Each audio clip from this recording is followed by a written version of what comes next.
وہ کروڑپتی تھا مگر اکثر کہا کرتا تھا اتنی دولت کے ساتھ مرنا کسی ذلت سے کم نہیں ہے۔ فیکٹ فائنڈر پلس انٹرٹینمنٹ کے عزیز دوستو، السلام علیکم۔ آج ہم کو دنیا کے امیر ترین انسان اینڈریو کارنگی کی کہانی کے بارے میں بتائیں گے۔ اینڈریو 1835 میں اسکاٹ لینڈ میں پیدا ہوا۔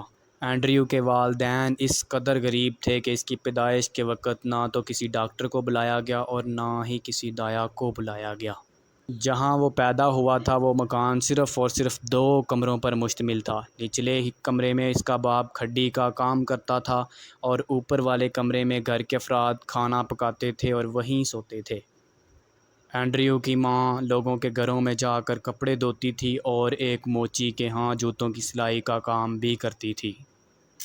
اینڈریو کے پاس صرف اور صرف ایک قمیض تھی۔ جب وہ رات کو سونے کے لیے اپنے بستر پر جاتا تو اس کی ماں وہ قمیض دھو دیتی اور استری کر کے رکھ دیتی تھی۔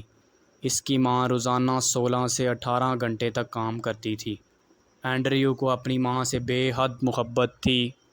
جب وہ 22 سال کا تھا تو اس نے اپنی ماں سے یہ وعدہ کیا تھا کہ جب تک اس کی ماں زندہ رہے گی وہ ہرگز کبھی بھی کسی سے شادی نہیں کرے گا۔ وہ اپنے وعدے کا پورا نکلا۔ اس وعدے کے 30 برس بعد اس کی والدہ کی وفات ہو گئی اور اس کے بعد اس نے شادی کی۔ 62 سال کی عمر میں اس کا پہلا بیٹا اور اکلوتا بیٹا پیدا ہوا۔ اینڈریو جب نوجوان تھا تو اپنی ماں سے کہا کرتا تھا، ماں میں ایک دن امیر ہو جاؤں گا اور آپ کو ریشمی لباس بھی لے کر دوں گا اور گاڑی بھی خرید کر دوں گا۔ وہ اکثر کہا کرتا تھا کہ اس کو ذہانت اس کی ماں سے وراثت میں ملی ہے۔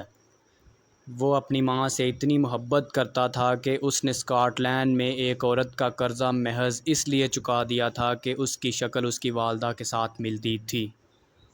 اینڈریو کو لوہے کی صنعت کا بادشاہ بھی کہا جاتا ہے، لیکن وہ لوہے کی صنعت کے متعلق بہت ہی کم واقفیت رکھتا ہے۔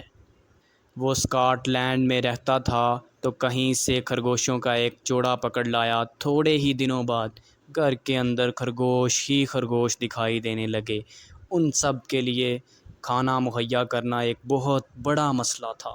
اسے ایک شاندار خیال آیا۔ اس نے محلے کے لڑکوں کو جمع کیا اور ان سے کہا کہ اگر وہ کھانا وغیرہ لے کر آئیں گے تو وہ خرگوشوں کے نام ان کے ناموں پر رکھ دے گا۔ اس ترکیب نے ایسا جادو کیا کہ خرگوشوں کے لیے کھانا بہت زیادہ ہو گیا۔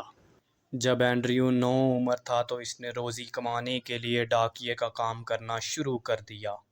اس کی تنخواہ صرف اور صرف 2 شیلنگ تھی۔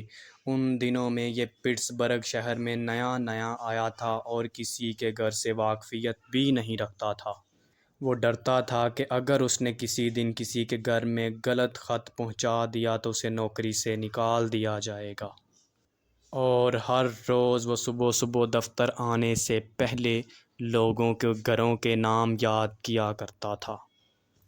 اچانک ایک دن ایسا واقعہ رونما ہوا کہ اس کی قسمت کو 4 چاند لگ گئے۔ وہ ریل میں سفر کر رہا تھا کہ اسے ایک ایسا آدمی ملا جو ریل میں سونے کے لیے ڈبے کا ڈیزائن رکھتا تھا۔ اینڈریو نے اس کا آئیڈیا دیکھا اور ادھار پیسے لے کر ڈبے بنوانے کا فیصلہ کر لیا۔ اس کاروبار کے ذریعے اسے بہت زیادہ فائدہ ہوا۔ جب اینڈریو کی عمر 50 سال ہوئی تو اس کی آمدنی تقریباً 1000 پاؤنڈ ہو چکی تھی۔ ان دنوں یہ USA کے ریلوے میں لوہا کوٹنے کا کام بھی کیا کرتا تھا اور آہستہ آہستہ محنت کرتے کرتے یہ آپریٹر تک پہنچا۔ آپریٹر کے بعد یہ سپرنٹینڈنٹ تک پہنچا۔ ایک دفعہ ریلوے لائن پر لکڑی کا بنا ہوا پل جل گیا۔ ان دنوں کارنگی ڈویژنل سپرنٹینڈنٹ تھا۔ اس کے ذہن میں خیال آیا کہ لکڑی کا دور اب ختم ہو چکا ہے، اب لوہے کا زمانہ ہے، لہٰذا اس نے روپے قرض لے کر لوہے کا پل تعمیر کرنا شروع کر دیا اور اتنا نفع کمایا کہ اعداد و شمار سن کر انسان کی عقل گم ہو جاتی ہے۔ اس کے بعد اس نے پینسلوینیا میں ایک تیل کا ذخیرہ 8000 پاؤنڈ میں خریدا اور 1 برس کے بعد اسے 2 لاکھ پاؤنڈ میں فروخت کر دیا۔ 1862 کا سال تھا، ابراہم لنکن امریکہ کا صدر بن چکا تھا۔ ادھر اینڈریو نے اپنی سٹیل مل بنائی اور یہ دنیا کی امیر ترین اور سب سے بہترین سٹیل مل بن چکی تھی۔ اب اینڈریو دنیا کا امیر ترین انسان بن چکا تھا۔ اس کی آمدنی 80 لاکھ کروڑ پاؤنڈ ہو چکی تھی۔